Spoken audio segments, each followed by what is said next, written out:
Hello, I'm Amy the Amazonian, and welcome to a story summary of March of the Machine. This is going to be a pretty casual story summary, but I'm going to go about the plot points, who lives, who dies, who is a Phyrexian, who's missing in action, and talk about generally what's happening in this set. This set is a continuation of the Phyrexian invasion, which we've kind of see grow over time, and a lot of the story takes place on either the planes being invaded, especially the side stories, and the main story focuses a lot more on New Phyrexia and kind of the politics and what's going on there. Elish Norn especially is a very focal character.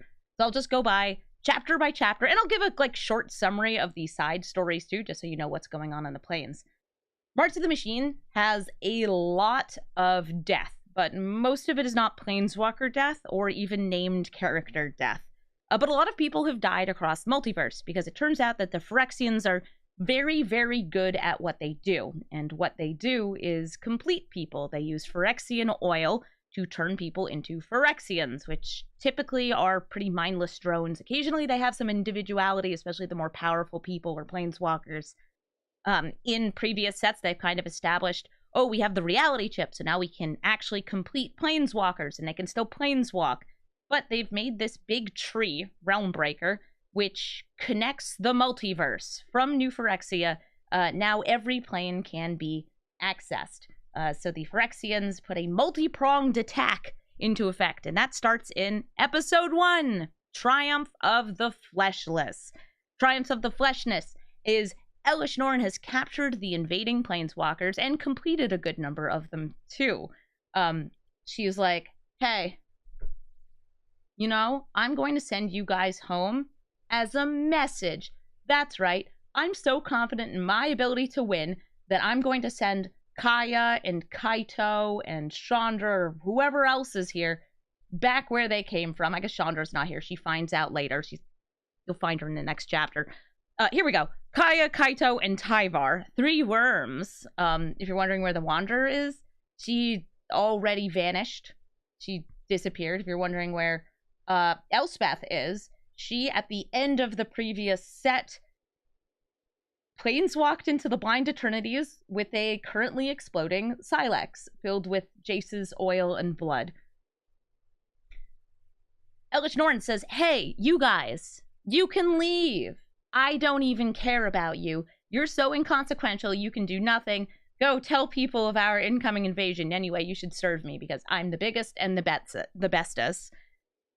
Then she sends out all of the completed planeswalkers to start invasions on different planes. Jace, he's the first one of these planeswalkers mentioned, literally just kind of goes away. We do not know where he is. We have no idea what's going on here. I guess Luca gets identified too. By the way, Elish Norn is like, wow, Luca's so pathetic. And everybody else is like, wow, Luca's so pathetic. Even though he's a Phyrexian now, nobody likes him. So Jace, this is Jace's entire physical mention in the story. He's mentioned in memories and in mind, but Jace slips off. He knows what Norn wants before she has to say things. So I guess he supposedly read her mind. Maybe Jace was never completed. He got stabbed with Luxior, which is a sword made of Halo in the previous set. Maybe he's actually just I don't know, keeping his mind under control and just kind of pretending to be under the subservience of Elish Norn. He disappears. He's gone. He does nothing. Luca is sent to go conquer Aquaria. Okay, great. That's a side story. Atraxa is sent to attack New Capenna. Nahiri is sent to Zendikar. And Ajani is not sent to his home plane. He's actually sent to Theros, because Elish Norn sees the gods of Theros as something worth taking. They're very much worth completing. They're very powerful. They're very, very big. And Ajani sees a way to essentially conquer that plane by completing enough citizens of Theros. You end up making them wildly devoted to their belief that the gods are also completed. So they complete the gods, because whatever you think becomes reality if you believe hard enough. Yeah. The magic of friendship. I love the magic of friendship, don't you? Sheoldred, by the way, is brought to Elish Norn, and decapitated. So Shuldred's dead, or assumed dead, and her body and her head are brought to be scrapped. They're Phyrexians, though. Who knows if they're dead? Like, I feel like you need to state they are dead, or they're not actually dead, because that's how it is. By the way, it appears that Tybalt, who had his flesh stripped from his body in the previous set, and then got stabbed with his own tail and thrown off a bridge, he is dead. The author confirmed that he is dead. But as I said before, when it comes to magic, it's kind of like comic book rules. Until you say they're dead, they're not dead. And even if they are dead, they might come back. R.I.P. Tybalt. Nobody liked you, except for, I don't know, some people who are like, I love the Joker, man. He's so fun. We have Tamio sent to her home plane. So she is on Kamigawa. And I think that those are our key invaders here. You can kind of see it's just going through, commanding each of these to their home plane, except for Johnny, who is sent to Theros because he spent time on Theros and he knows what he wants.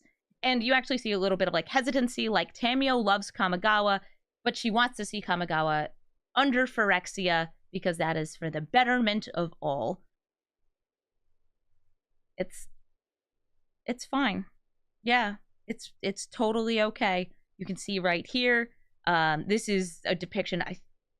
This is the blue white god, I believe, for Theros. I'm blanking on her name right now. Defender of the city, wishes to conquer. Ifara, that's Ifara. And Nissa does not go to conquer a plane. She would also go to Zendikar, is my guess. But Nissa is actually controlling the world tree in this story. So she is the one who is directing its roots and spreading its growth and really just being the best dang grove tender to a giant, funky, chunky tree. It's not really a tree, but it's a tree enough. All right, so chapter 2, holding your breath.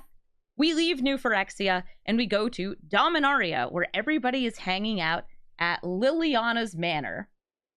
Yep, the Vest's manor has been spruced up a little tiny bit, and everybody's hanging out.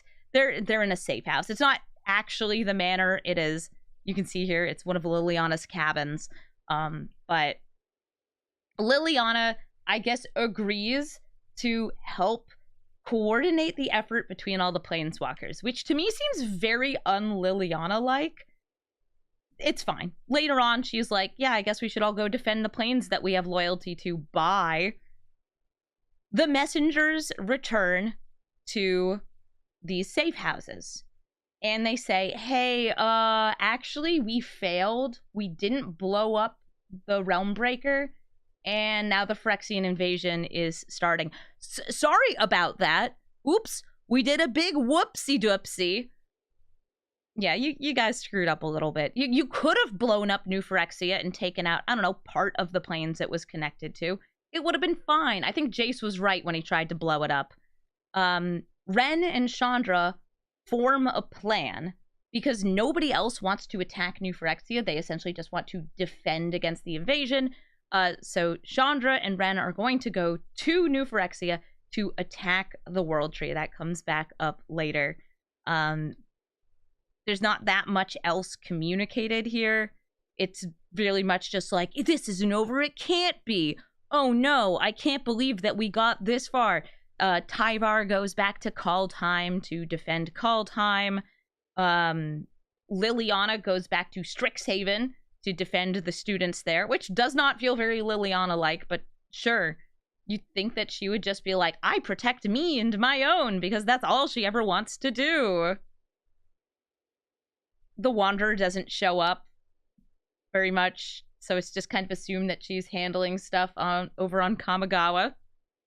Vivian is going to defend Aquaria, and everybody's just kind of splitting up at this point.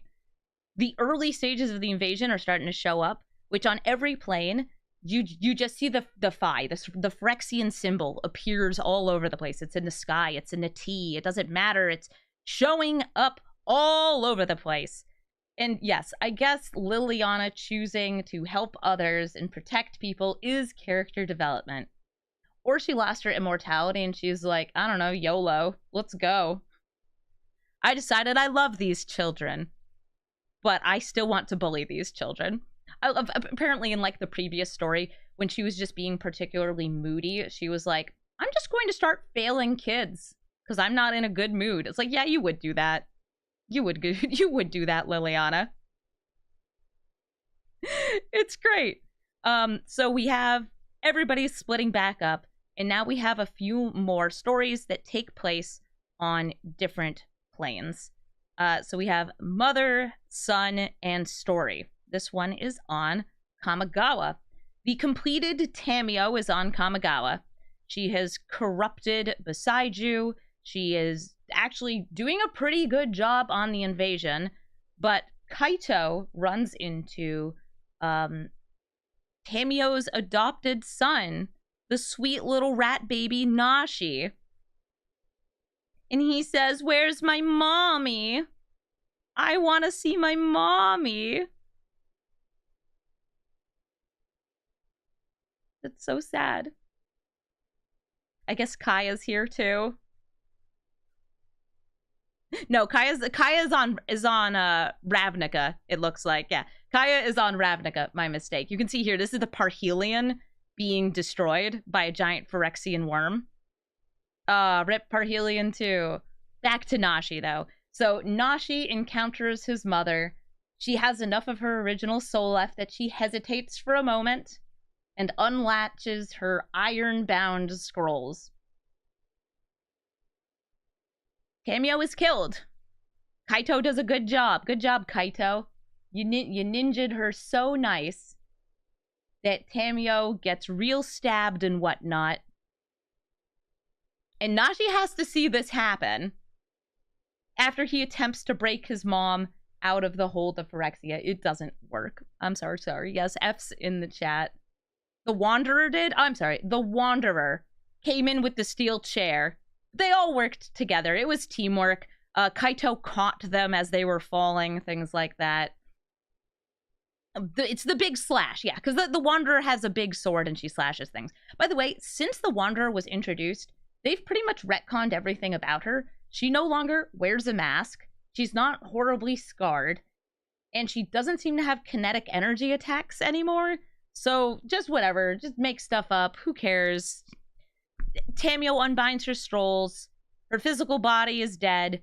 But there is a story version of Tamio now. She's made out of floating letters. My guess is this version of Tamio is essentially a spirit. She cannot planeswalk. She's just there. But I don't know, she can hang out with her little baby boy.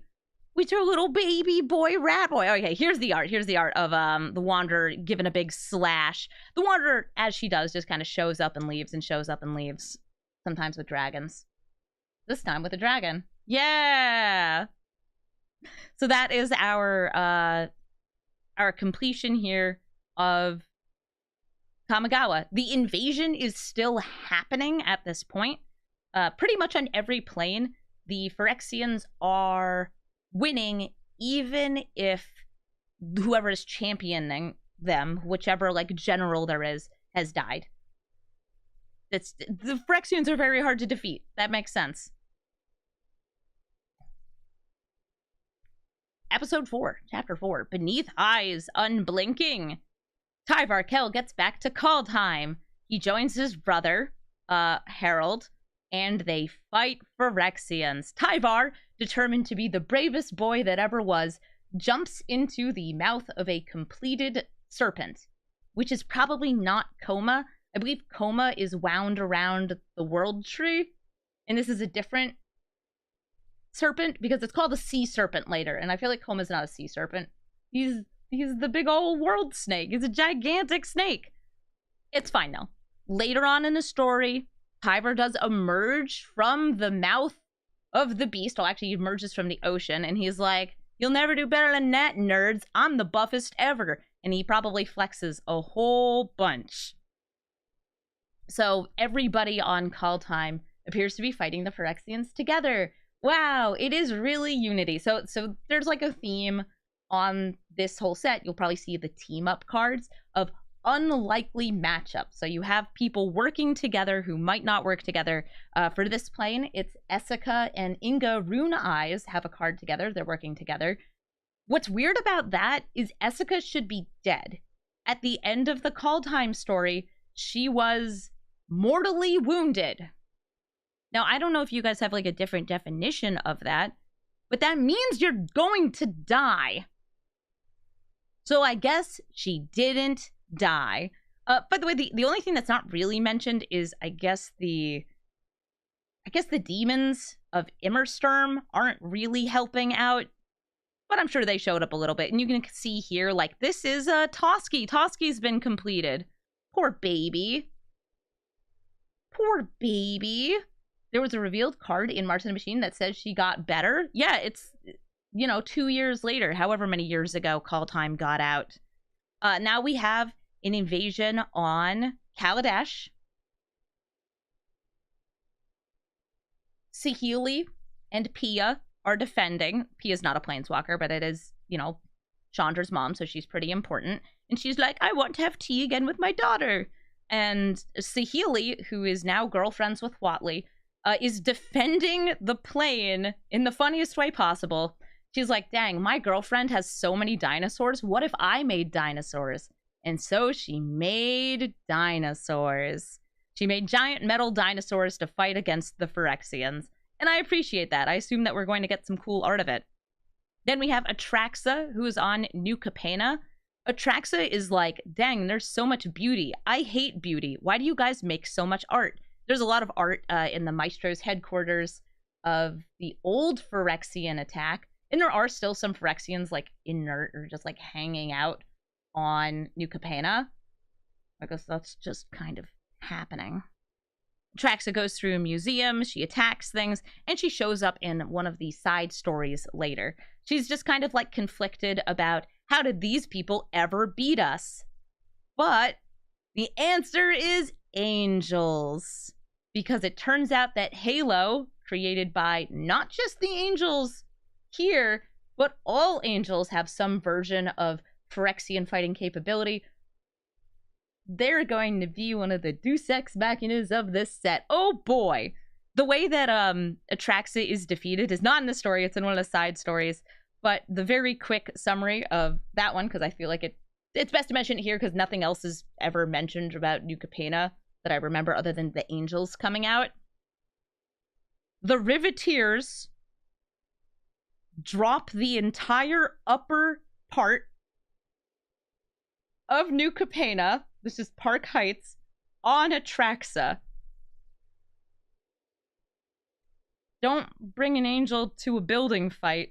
They straight up drop buildings onto Atraxa, and I guess that's enough to kill her because you don't see her again. It's actually kind of cute, just being like, yeah, whatever, I'll drop a city on them. That seems fine to me. So now we have Chandra and Ren back on New Phyrexia. Whatever thing was in place in Phyrexia All Will Be One, which caused planeswalkers planeswalking to New Phyrexia to be scattered, it's not there anymore because they're both able to correctly planeswalk to where Koth is. Urabrask is helping Koth and Malira try to attack Elesh Norn and the tree. Yeah! Doing an amazing job, everybody. Look at how much of a babe these two are. By the way, Ren is totally getting flirted with by Chandra. I was hoping they would kiss. They don't. But it's all right. We know Chandra has a type, and it's green. She likes those green babes. Or Adeline. Sure, it can be more than one. They end up catapulting to Realmbreaker. This is just these two end up catapulting to the tree. And Koth and Malira and Urabrask all lead essentially a distraction attack off to the side. But Nissa and Elesh Norn are not bamboozled by this. And they're just like, wow, you guys are so dumb. And they burn off. This is Nissa specifically kind of just like destroys the bottom half of Ren. And Ren, this whole time, is just trying to join with Realmbreaker. Her big plan is that she is going to control the tree, because that's the thing she can do. She's going to sing a little song with it, and they're going to work together with the power of friendship. It doesn't work right away. They're both very badly wounded. They're captured. And Urabrask is... This is them launching towards the tree. Urabrask, I think the art might be later. Urabrask is actually drawn and quartered and decapitated. So far we have Sholdred has been decapitated, and Urabrask has been split into parts and also decapitated. So lots of heads rolling. So this is Chandra encountering Nissa here. We'll come back to that later, because we're gonna hop between planes again. This is very much like you're trying to do an invasion of every single plane we've ever had in Magic the Gathering all at the same time. It is hard to depict all that. This starts kind of in the Blind Eternities. The spirit of Sarah is communicating with Elspeth, and Elspeth is now an angel. She's an archangel. She's still a planeswalker, but I guess her latent angelic spirit is awoken. Elspeth is originally from New Capenna, which is where there are angels. It's been hinted at multiple times that Elspeth has some sort of angel ability, and also Elish Norn has nightmares about her, which is pretty cool. Elspeth just kind of flickers view by view.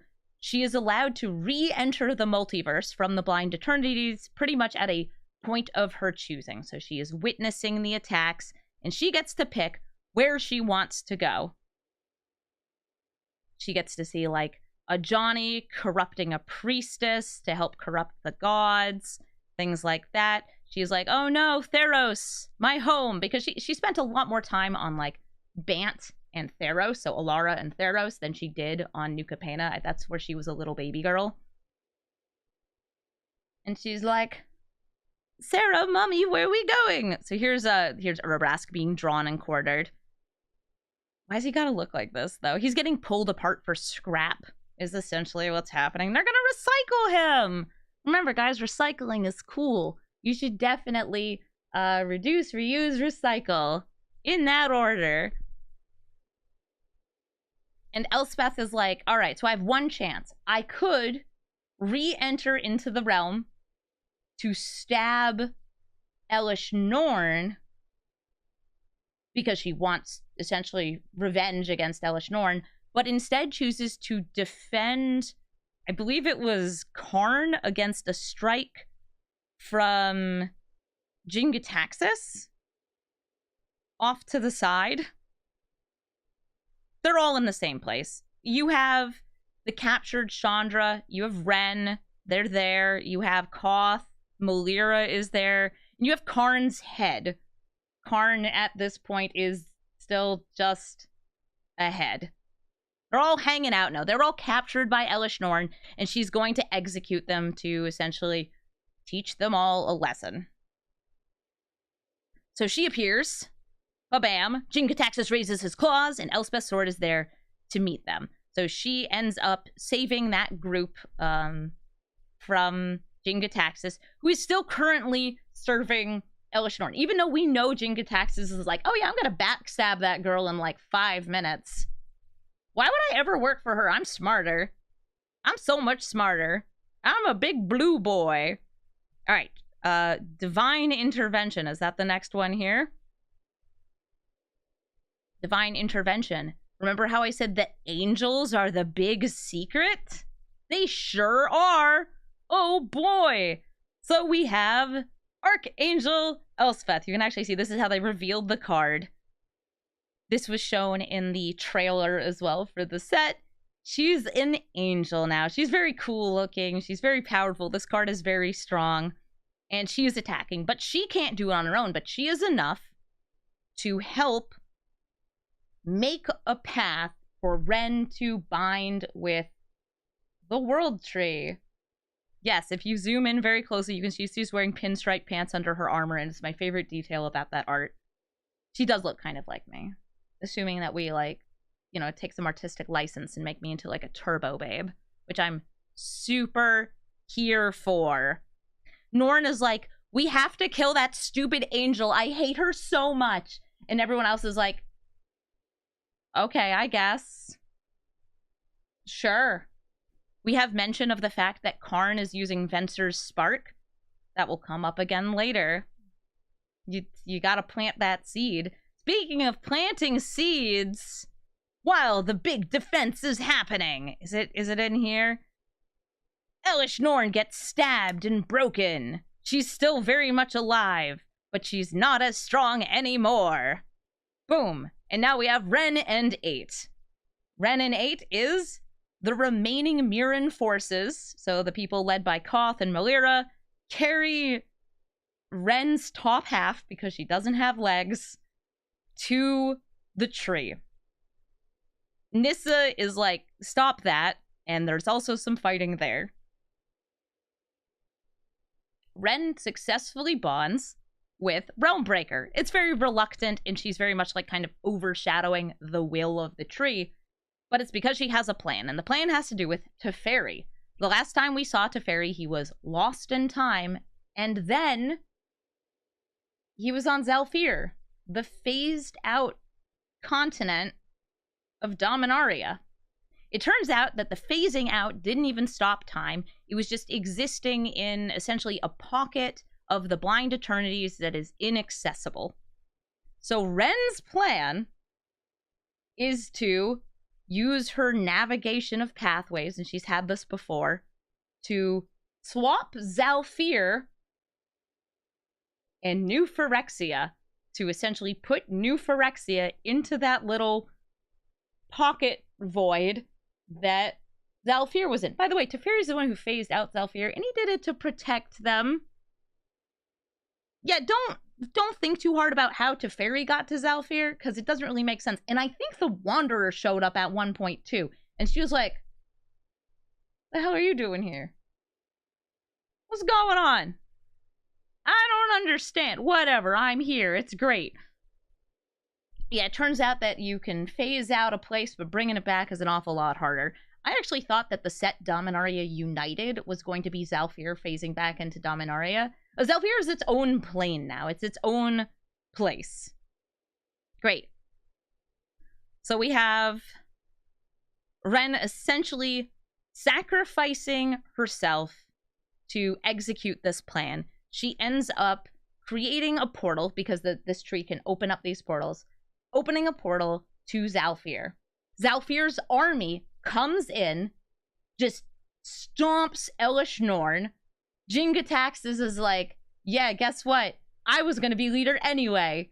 And Jingataxis then tries to take over the invasion and fight off everybody else, but he's on a big war machine that is full of weird little maggot things, and he gets knocked into his own war machine where he starts getting consumed. Elish Norn has been decapitated at this point. She was, by the way, being attacked by, like, Jingataxis' Phyrexian army at this, like, in the middle of all this. She has her legs ripped off or destroyed or something, and she ends up just being ahead. Before the big Swaparooski happens, we have more beautiful pictures of Ren. Love that. Oh, that's actually supposed to be a side story. It's just over here. I'll talk about that one at the end. Before the big Swaparooski happens, so here's the Zafir army coming in. They chop off Urabrask's head. Or not Urabrask, he's already dead. Vorinclex's head. So Vorinclex got his head chopped off. Urabrask got his head chopped off. Choldred got her head chopped off. Jingataxis fell into a vat of little hungry boys who probably killed him. He's the least dead of the group. Elish Norn is, wait for it, decapitated. And Karn regrows his body. Why didn't he do that before? Great question. He regrows his body takes Elish Norn's head and disintegrates it. So she is the most dead of the planeswalkers, or not the planeswalkers, of the Praetors. And Karn has a body again. We can say Jin-Gitaxias has his head cut off, but because he is the one that I would say is the least dead in the story, he's the one that's most likely to show up again. Oh, look at that, Teferi. So the army comes in, causes all this problem, the Praetors are defeated, and then Zafirs Army, as well as a couple Mirrans, retreats back to Zafir, and then Ren makes the swap. Ren takes Zafir and puts it into the place in the multiverse where New Phyrexia was. And now New Phyrexia is phased out of existence in a pocket bubble where it cannot be accessed. Kind of like pulling the plug or turning off the radio signal. This causes all of the Phyrexian oil and the Phyrexians everywhere in the multiverse to suddenly become disconnected and inert. The implications of this are really, really, really, really weird. Because it means that pretty much everybody who was a Phyrexian, I guess, is dead. Because, like, it's hard to reverse the completion. You know, they've become these mechanized parts. And I guess the invasion's over everywhere. So millions are probably dead across all these planes. There's a huge population bust as a result. People are wounded. Cities are destroyed. Will we actually see any of this reflected in future sets? Probably not, because we didn't really for the Eldrazi either. Like, I feel like Zendikar had some things like, oh, the Royal's been awakened. But for the most part, it's like, oh, war were declared. Oh, war's over. A lot of you guys are dead. Who's dead? You dead? We dead? Everybody dead? Great, I'll talk more about who's dead when we get to the side stories. Zafir also does have the 5 sons of Mirrodin. Yay! That's part of the essential part of Mirrodin. Originally, like, the 5 sons were, like, in the middle, and then they got moved to the outside, and now they went through the portal with everybody else, and so they're on Zafir. And Zafir was already, like, a very toasty place, so I guess they have even more sun. It's more like an energy sun.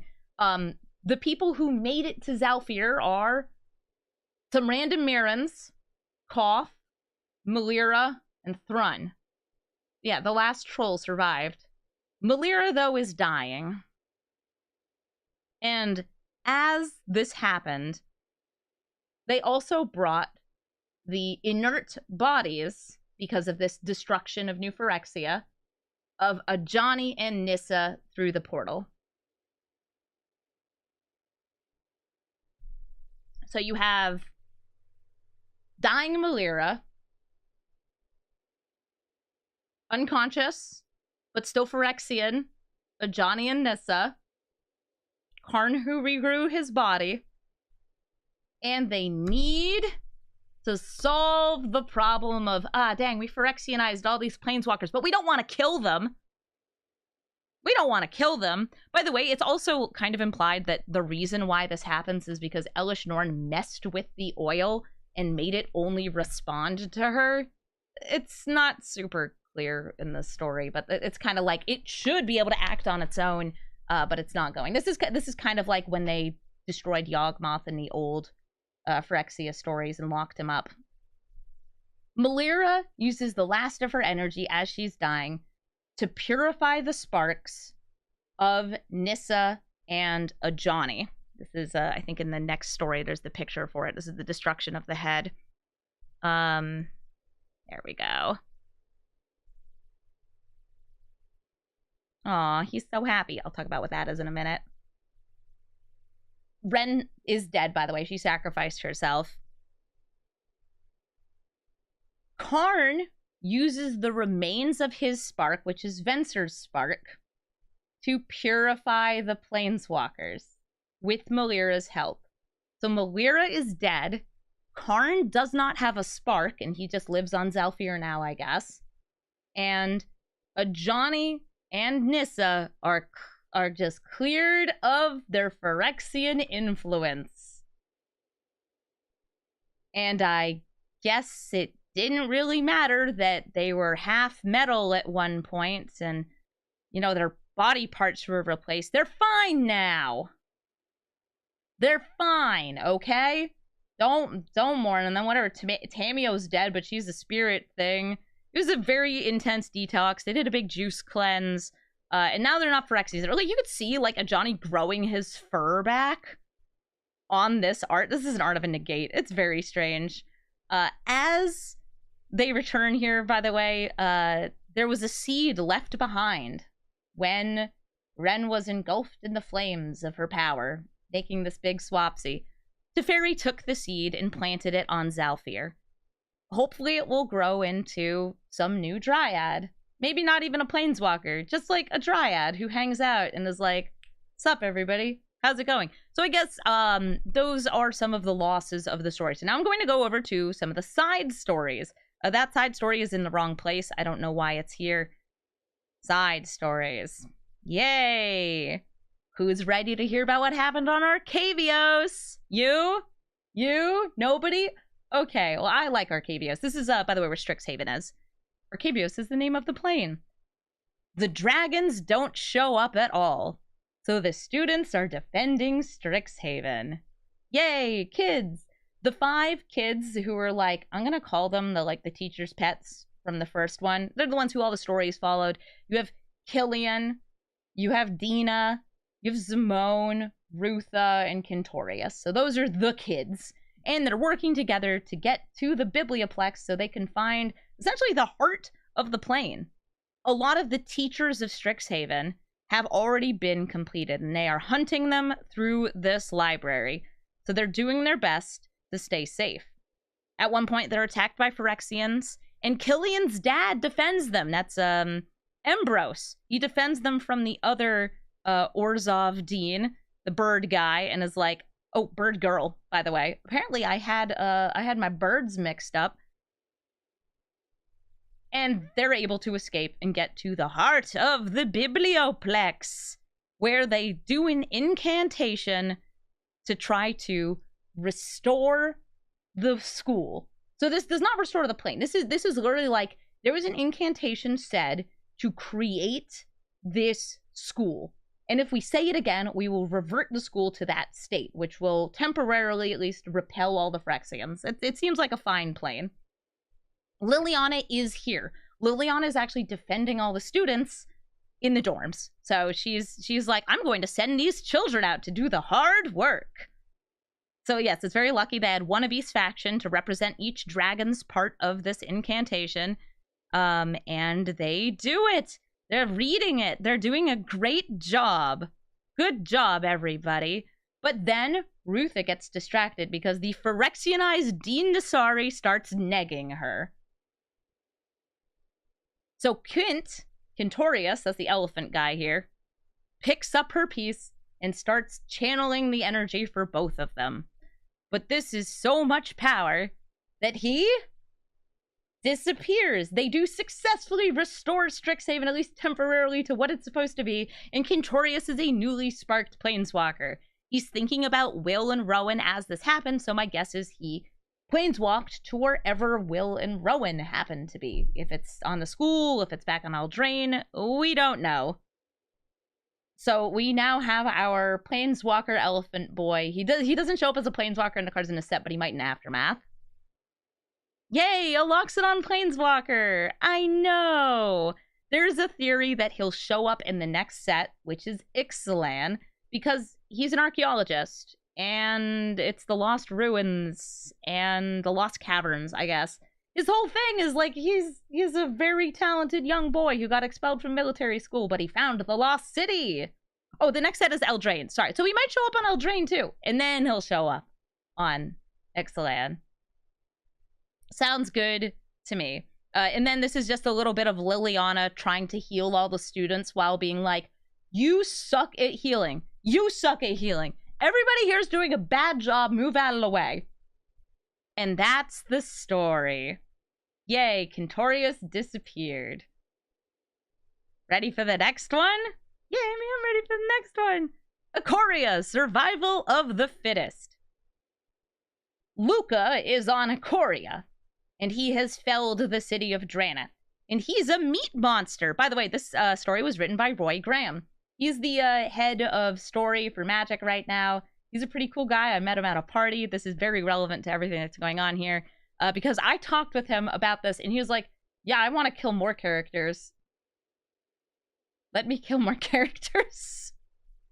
So he tried to make the story nice and gross. So you have the big meat machine, which is essentially Luca is just taking whatever monster he can and incorporating them into his form.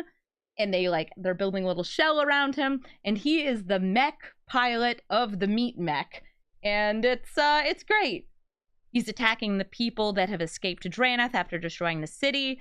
And Jarina, his ex-fiancée, and Vivian are trying to hold him back. I guess we also have there's a little fight with Cheville against him, but he wins. Luca steps into a pit of lava. Okay, great. He's been burned. He gets shot with poison arrows. All right, very sexy, very good. He steps onto landmines. Yep, all right. Totally down with this. Later on, as, by the way, some of the monsters of Aquaria are just like Phyrexia knives. They're not all a part of Luca's big dumb thing. He is a super meat boy. He's the superest. Jarina leaves the surviving members of Drannith into Vadric's nest. Vadric, by the way, is the apex right here. The cat dinosaur elemental, I want to say. It's pretty cool. And Vadric is able to burn off Luca's limbs and also bite him and munch him out of the center of the meat mech. That's what's happening here. Then Vivian shoots him with arrows. By the way, earlier Vivian did shoot him with a colossal dreadmaw. So like he also got filled with a dinosaur. So he got like dino wrecked. Don't expect Luca to have a good plan. He's an idiot. We all know this. So he's extremely dead. He gets crunched up, he gets burned, and then he gets thrown down a hill. And the rest of the Drannith citizens are like, Vadric, please don't kill us. And Vadric's like, all right. So they continue on their merry way to try to get to Lava Brink, which they think will be a safer place because it is surrounded by lava. And most things are not very good at, getting through waterfalls filled with lava. Burned with fire so hot it erases the memory of the meat. Yes. Good job. Very good. So anyway, Luca's hella dead. You wanted to know what's going on? Luca's dead. Very dead. Extremely. He's one of the most deads you can be. Excellent! Huatli leads the group to the Golden City because she wants to raise the primal spirits of the dinosaurs. That's like Galta and stuff. To fight against the Phyrexians. Atali has already been completed. Let's see, there's art of that. Boop, boop, boop, boop, boop, boop, boop. And the reason why they have to do this is because the Empire, the Sun Empire's army, is currently in boats, and they can't get it back. So pretty much they fought off all the vampires that were attacking the Sun Empire. And then they're like, we're going to reverse engineer their boats, and we're going to attack them back. So they sent their entire army on boats to go attack the vampires and left themselves undefended. Don't do that. So Atali is Phyrexian, but all the other dinosaurs are just fine. So she manages to raise them. She has Mavrin, who was freed from a jail cell. This is Galta and Mavrin. They're one of the team-up cards. I don't know how this thing came to be, but must have happened later. And they're all able to destroy Atali and, I guess, defend against the Phyrexians with dinosaurs! Yeah! Dinosaurs. Dinosaurs. Dinosaurs. That's that story. It's not too much is happening there. This is probably the most fun story because Family Game Night is the invasion on Innistrad. But what it actually is it's Giza and Geralf, the Ghoul Caller, I guess I should say, Giza, and the Stitcher, Geralf, having a sibling rivalry of, we're going to, instead of fighting each other, fight the Phyrexians by raising tons of zombies and stitching tons of zombies, and whoever beats them the most wins. So they make a lot of zombies. But the little zombies aren't enough. So then they start making a big zombies. I believe that Giza raises the Hullbreaker horror? Or thing in the ice, whatever it is. And Geralt makes a giant beast monster. The Hullbreaker horror has weak little lobster legs, so it takes out a bunch of the Phyrexians, but its weak little legs were too weak. And the big monster guy that got stitched together, well, you know, it wasn't quite powerful and well armored enough. So Giza agrees to give the remains of the crab to her brother so he can take the legs of the other beast, reinforce them, put the lobster on top, and bam, they are fighting the Phyrexians. By the way, this whole time, like, the people of Innistrad and the monsters of Innistrad, they're fighting, they're doing their best, they're trying to keep themselves alive, and they're just like, why are there so many zombies fighting against them? So you know what? I'm not even going to question it. This is great. We're doing our best. In the end, they drive off most of the forces, but they're still being attacked. It's crab time, baby. That's the story. If you want to read something very cute, I will recommend this one. This is written by Shannon McGuire, by the way, who wrote the stories for the previous set. And this really shows, like, she does a lot better when she can write just a single story and tell a story instead of having to, like, go with the beats of the plot of something else. Like, she can tell a story here. It's great. I will recommend this one. It's very fun. Next up, we have Eldraine's The Adventures of Rankle, Master of Love. Rankle, the fairy from Eldraine. Yeah, everybody remembers Rankle, right? You guys remember Rankle, right? Rankle is ousted by the other fairies because he's a jerk. So he decides, well, if I can't be king of the fairies, then I'm going to go on an adventure. Oh my god, I just saw Ayara, and she's a total babe. He saw Ayara, by the way, because he was trying to pickpocket Chulainn, who is saying, the Phyrexians are coming! The Phyrexians are coming! And Chulainn says to Ayara, the Phyrexians are coming! And Rankle's like, oh, I'm trying to take your wallet. And he gets bonked on the head, because don't do that. Naughty fairy. Don't do that. Ayara agrees to hear out Chulainn. And it turns out it doesn't really matter because she gets Phyrexianized later. She gets completed. And Rankle doesn't care. At this point, he just sees the most beautiful woman in the world and says, she will be mine. So he goes on a quest to find a love potion. A witch refuses to give it to him, puts him on a wild goose chase to find some forever flower, and he ends up being saved from Phyrexians. There's Yara looking like a total babe. Ends up getting saved from Phyrexians by Torbran. Rankle wants to steal Torbrand's ring, and he does while he's sleeping, but it turns out it's a wishing ring, and he has 3 wishes. And Rankle's a freaking idiot, so he uses the first one to wish for snacks. So we get snacks. Great. You're doing just fine, Rankle. Then he wishes for a love potion because he sees they're getting close to Ayara. There it is. There's Ayara. She's been completed. And what's unusual about her design here is it appears that she is completed and her identity is red, because this looks very much like one of Urabrask's creations, right? Oh, she's still in black, I believe. She looks great, though. She looks really cool. Yara's nice. So number 2 is he made love potion, and number 3 is Torbran has a plan. There's a giant chasm opening up, and the chasm is filled with a sleeping spell, so he wants to put all the Phyrexians to sleep. So he was going to use the ring to lure the Phyrexians into the pit. Rankle uses the 3rd wish to make it rain love potion. So everybody loves him and will follow him into the pit, where he falls asleep, and all the Phyrexians fall asleep, but they love him, so it's what he wanted. See, the master of love. That's what happened on Eldraine, I guess. Sure. We have Ravnica.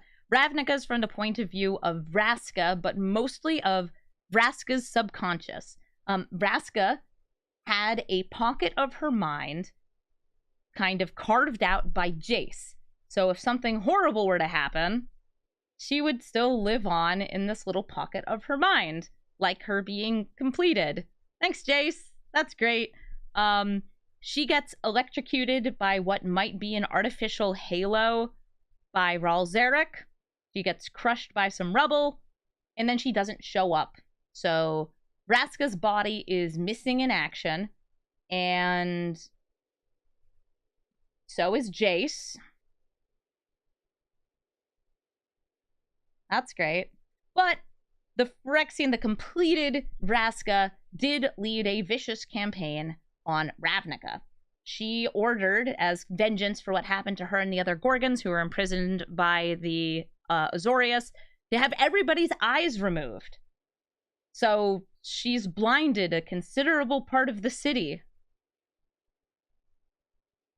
She's not confirmed to be dead, though, at the end.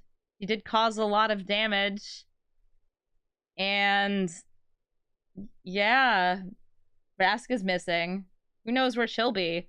Kind of hoping that Vraska and Jace show up, but they should be inert, like the other planeswalkers we saw, because they had, you know, they had the connection to Phyrexia severed, and like Nissa and Ajani, like they were just unconscious. It feels like there's a lot of plot armor for these planeswalkers, and we'll see them probably eventually. Who knows what state they'll be in. I'm kind of hope that they're just like laying unconscious somewhere, though. Next we have, I'm going to actually go back to the one that was mistakenly put into the main stories, the Zendikar side story. Nahiri is attempting to use the Skyclaves to accelerate her power to complete Zendikar in a grander scale. And she's doing a good job. She's, as the plane sends elementals to try to stop her, she completes them. She's essentially smoothing the land and quelling the royal and turning it into this smooth, boring thing. The adventuring party is going to the Skyclaves to try to stop her. And that adventuring party is Akiri. That's the little slinger. Tazri, who's the ally, the one who has like a halo around her neck. Aura, who is the cleric. Kaza, if I remember right, is the wizard. And Linvala, who is the angel. She's also, I think, a wizard. You can't have two wizards in your party. That's not well balanced. So they get into the Skyclave, and they attack. You can see right here, they're trying to chain her, they're trying to stop her, and Tazri throws the halo she has, it is an angel's halo, around her neck, at Nahiri. Linval is a cleric? I thought she was an angel wizard. I doubt this. And she seems to regain awareness at the point where the halo hits her. So Nahiri, yeah, I was right, she is a wizard. Nahiri is injured.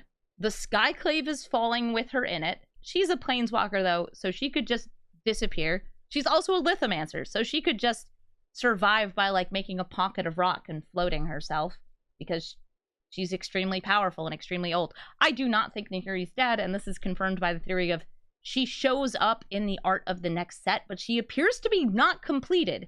She seems normal, which is strange, because she was hit with a halo, which maybe it helped purify her soul, but in this story, and in the previous set story, halo does not cure completion. It just slows it down. It's a preventative measure. It's like reiterated here. So what is it, wizards? Are they completed or are they not completed?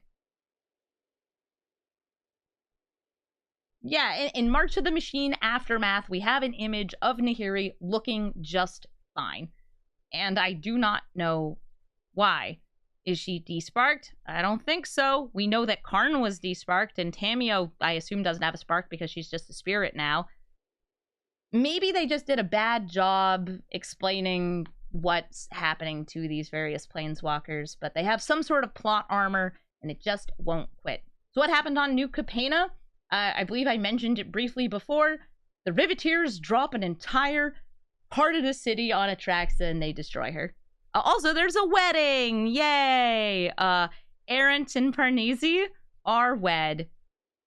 Yippee! Errant and Giada work together. That's the pair-up card here. And that's all that happens in the stories. That's the March of the Machine story. By the way, I keep trying to say March of the Machines because it sounds more natural, and it feels like there's more than one machine. I know that all will be one, but there's definitely a bit of, you know, division between the Phyrexians, as comes up in this story. If you want to read these, I won't particularly recommend it. I feel like the side stories are a bit more interesting. Again, Family Game Night is the one that I think is the most fun. If you want to just hear about Luca getting smashed up, read the Aquaria short story. If you want to read about some kids going on a fun adventure, maybe the side story for Arcadius and Strixhaven. If you really, really, really like Vraska and Jace and want to see them make out in Vraska's mind, the Ravnica story. Otherwise, I feel like it's mostly skippable. And if you watch the whole part of this video and you got this far, you already know everything that happens. Here it is. Karn doesn't have a spark. Tamio is a spirit. Luca's dead as hell. Vraska is injured, but maybe just fine. Nissa and Najani are literally completely fine. Like, they're just healed up as far as I can tell. Chandra and Nissa kiss. Chandra, get over her. She's not good for you. And Jace is missing in action literally the entire time. Elish Norn is decapitated, and her head is disintegrated. Urabraska is decapitated. Vorinclex is decapitated. Soldier's decapitated. And Jingataxis is pulled apart by little beasts. But he might not be decapitated. So, that's going on. New Phyrexia has been phased out of existence, and Zafir is back. Okay, great. What else is happening? Well, that caused the oil to shut off. So now the Phyrexian invasion's over. This probably should have been, like, 3 sets, and it wasn't. Like, I know that there were parts leading up to it in, like, Dominaria United and Brothers War, but it really just felt like this didn't have a satisfying conclusion. It feels like the invasion should have been separate from the end of the invasion. Maybe that should have been an aftermath, and it wasn't. Wizards of the Coast, though, I hope that this set is fun to play. It looks like it's going to be very powerful and very not new player friendly. So, I don't know, maybe the old guard will have a good time playing with the set mechanics from across the multiverse. Or maybe they'll just be like, why are the Gitrog monster and Thalia hanging out? Gitrog monster is a frog monster. She should be eaten. I agree. They shouldn't be working together. It just doesn't work out. Thank you for watching, and I hope you enjoy the set.